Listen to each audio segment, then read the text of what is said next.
Hello mga katropa, kung inyo pong mararapatin, magtatagalog po muna ako sa ngayon kasi gawa ng mga followers tayo na nasa ibang bansa, mga naka-follow sa atin sa mga lupalot ng mundo at saka sa ibang sulok ng Pilipinas.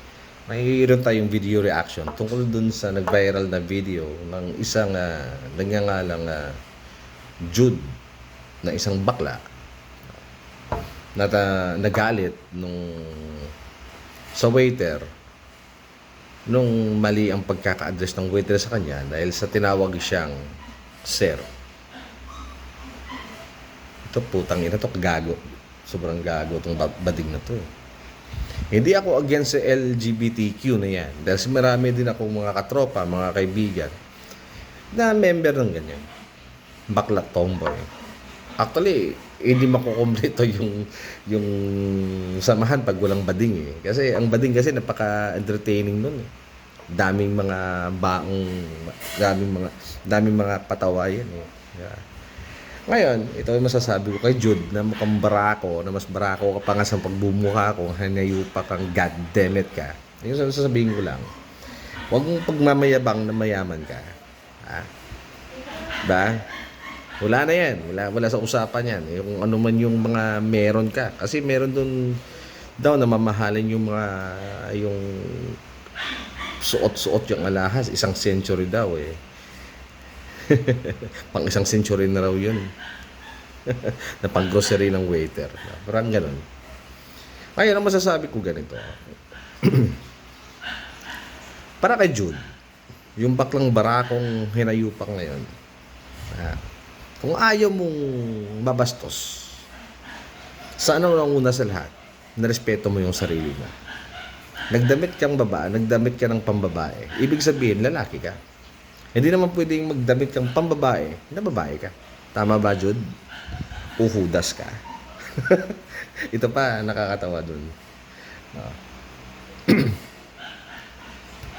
Kailan lang naging babae ang bading? Habang nagkakamot ka ng itlog mo, Jude, lalaki ka. Habang nagjijingle kang patayo, lalaki ka. Tama? Yun lang yung masasabi ko. Diba? Kaya, bago mo sana ginawa yung mga ganyang klaseng mga eksena doon sa isang restaurant, sana inisip mo rin yung sa sarili mo. At saka marami ka na ngayong basher kasi napaka-hayop ka. Alam mo, pag tinawag kang sir, ma'am, it's a privilege. It's a bonus. Magpasalamat ka. No? Bigyan mo ng mga rates, no? Mas magandang feedback. Di ba? Ngayon, ito lang eh. Kailan lang ba naging babae yung pangalang Jude? Sigurado may driver's license ang hayop na to eh, di ba? Di ba sa LTO, pag kumuha ka ng driver's license, tinatawag yung pangalan mo. Tama? Doon tinawag ka ba sa LTO, hindi ka ba nagalit noon? Mr. Jude, hayop ka. O kasi saan bang departamento yun? Hindi mo nga mabago-bago yung pangalan mo. Kahit ano mo yung binago mo pa yung anyo mo, pero hindi mo mababago yung birth certificate mong hayop ka. Pinasinungalingan mo na nga yung parents mo, 'di ba? Tinanggap ka na nga ng parents mo dahil kahit alam nilang lalaki ka, pero ginawa mo pa rin yung gusto mo kasi may freedom ka. It's a choice. Freedom of choice kumbaga. Tapos hindi mo pala matanggap ang katotohanan, lalaki ka pa rin.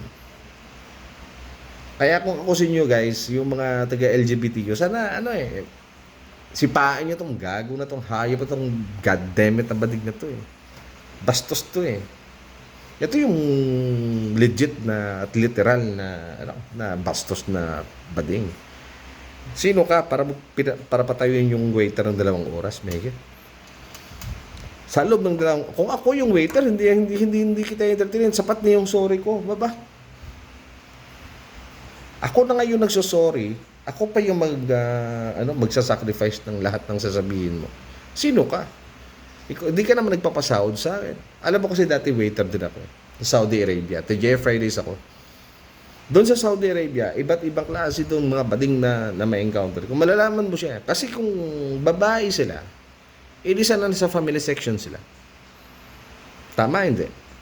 Ngayon, kasi doon kasi dalaw din. Single at saka family section. Single section, doon puro lalaki lang yan doon. Pag family section, pag kasama mo yung parents mo, no? Pag sinama mo yung mga anak mo, pag sinama mo yung pamilya mo, pero pag lalaki doon, sa single ka. Ngayon, pag ginawa mo yung sa Saudi Arabia, ang hayop ka, pumasok ka doon sa family section, at nalamang bading ka, yari ka. Kaya magkakaroon ka naman sana ng konting delikadesa sa pinanggagawa mong hinayupa ka, kasi nagsuot ka lang ng damit pambabae. Tandaan mo, isa na lang to guys. Habang nagkakamot ka ng itlog, lalaki ka. Di ba? Habang hindi ka marunong, habang hindi ka nabubuntis, hindi ka nagluluwa ng sanggol, lalaki ka pa rin. Kahit ano pa yung gagawin mo sa buhay mo, lalaki ka. Tandaan mo yan. Ha? Jude? God damn it, Jude. Napakabastos mong hayop ka. Sana persona ng grata sa Pilipinas, sana mawala na yan ditong hayop na yan. Yun yung wish ko. Banatan at banatan, guys. God bless us all. At saka shoutout sa lahat ng mga katropang LGBTQ na mga matitino. Maraming matitino dyan, ha. Maraming matitino dyan. Hindi ko sinasabing lahat yan, ha. Pero mas marami pa rin yung mga mababait dyan, mga professional. At saka marunong tumanggap kung ano sila. Ayun, di ba? Salamat po ulit. Pasensyahan nyo yung Tagalog ko, medyo pautal-utal. At saka yun lang yun. Salamat guys, salamat.